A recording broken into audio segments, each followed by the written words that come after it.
மூலம் வயிற்றுக்குள்ள புண்ணு இதை எல்லாத்தையும் கண்டிக்கிற இந்த துத்தி கீரையை மூலத்துக்கு ரொம்ப நல்லது.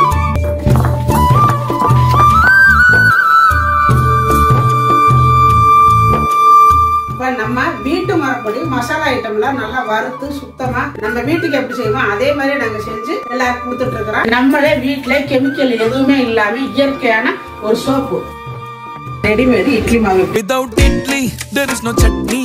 முருங்கை பொடி, பிரண்டை பொடி, 500 சர்க்கரை இருந்தாலும் நார்மலுக்கு 100க்கு 100 கொண்டு வர்ற சர்க்கரை கண்ட்ரோல் பவுடர், நிறைய சத்துக்கள் நிறைந்த சத்து மாவு, செட்டிநாட்டு பிரியாணி மசாலா, பருப்பு பொடி, கருவேப்பிலை இட்லி பொடி, செட்டிநாட்டு சாம்பார் தூள், ரசப்பொடி, மாங்காய் ஊறுகாய், 12 விதமான மூலிகையை சேர்த்து காய்ச்சி எடுத்த ஹேர் ஆயில், ஆவார அரப்பு பொடி. இந்த பொருள் எல்லாம் உங்களுக்கு வேணும்னா கீழே இருக்கிற வாட்ஸ்அப் நம்பருக்கு கேட்டு வாங்கிக்கோங்க.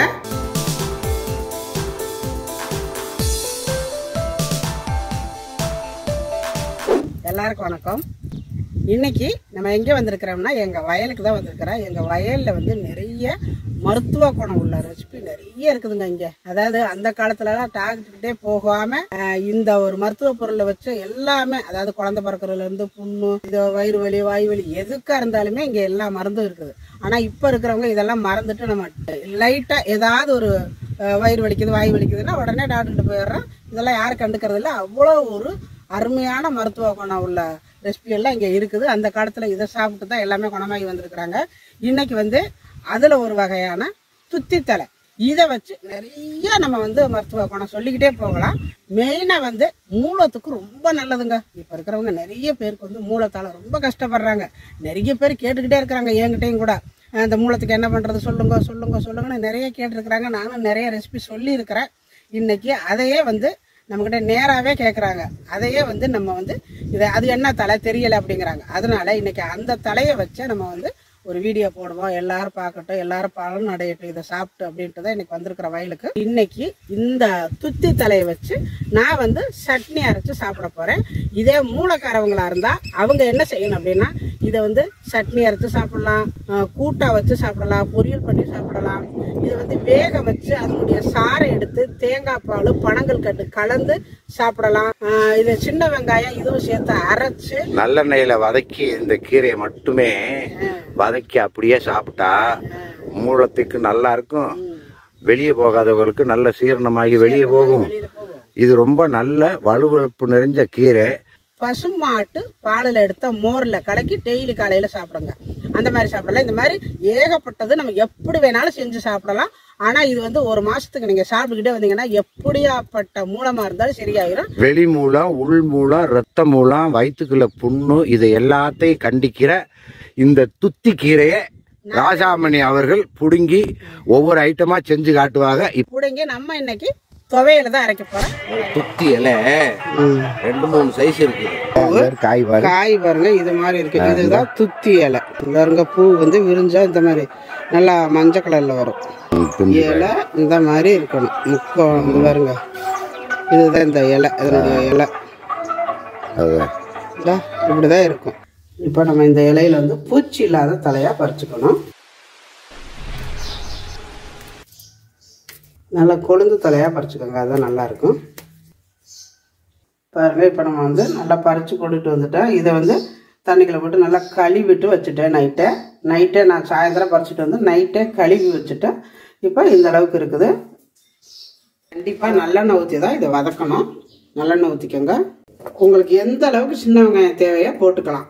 சின்ன வெங்காயம் மட்டும்தான் போடணும். அப்போ தான் உங்களுக்கு அந்த மருத்துவ குணம் முழுசாக உங்களுக்கு கிடைக்கும். அந்த பிரச்சனையும் தீரும்.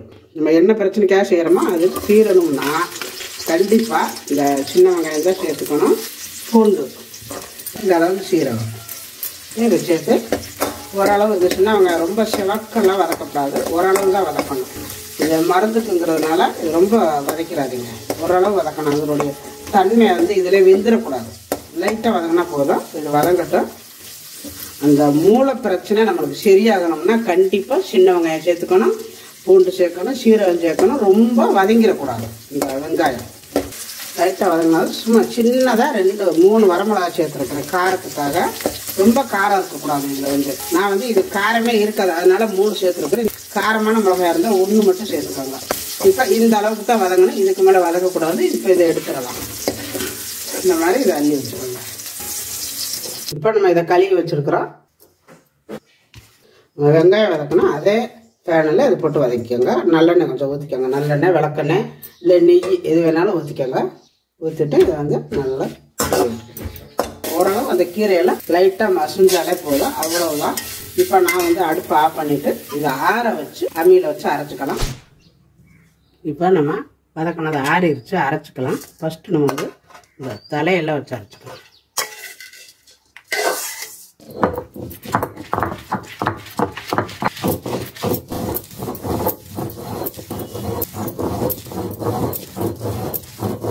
வதக்கி வச்சா வெங்காயத்தை அரைச்சிக்கலாம்.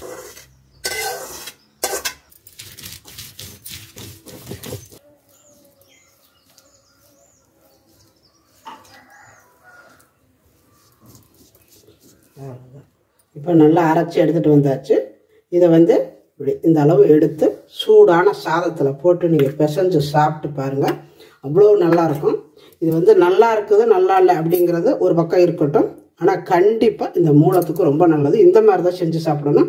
இதில் வந்து தேங்காயோ கடலைப்பருப்போ உளுந்தம்பருப்போ அதெல்லாம் வைக்கக்கூடாது. இந்த மாதிரி சின்ன வெங்காயம், பூண்டு, இந்த கீரை போட்டு நெய் இல்லாட்டி நல்லெண்ணெய் ஊற்றி வதக்கி நீங்கள் கண்டிப்பாக இந்த மாதிரி செஞ்சு சாப்பிடுங்க. இது வந்து கொஞ்சம் வளவளப்பாக தான் இருக்கும். என்னடா வளவளப்பாக இருக்குன்னு நினைக்காதீங்க. டாக்டர்கிட்ட போய் ஊசியை போட்டு மருந்து போட்டு மாத்திரையை போட்டு அதை ஆயிரக்கணக்கில் செலவு பண்ணி அப்போவும் சரியாக வருதில்லை. இதை வந்து வளவளப்பை பார்க்காம சாப்பிட்டுக்கோங்க.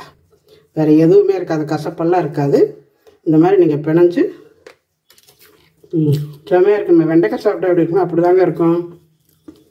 வெண்டைக்காய் நம்ம வந்து வதக்கி சாப்பிடும்போது வளவளப்பு எல்லாமே இருக்குது. அதே தான் கசப்போ வேறு எந்த ஒரு கீரை வடவோட வராது. இந்த மாதிரி நீங்கள் அடிக்கடி இது மாதிரி செஞ்சு சாப்பிடுங்க. இந்த மாதிரி தான் இல்லை, நான் நிறைய வாட்டி சொல்லியிருக்கிறேன். அதாவது வதக்கி சாப்பிடலாம், இதை பச்சையை அரைச்சி பாலில் கலந்து சாப்பிடலாம்.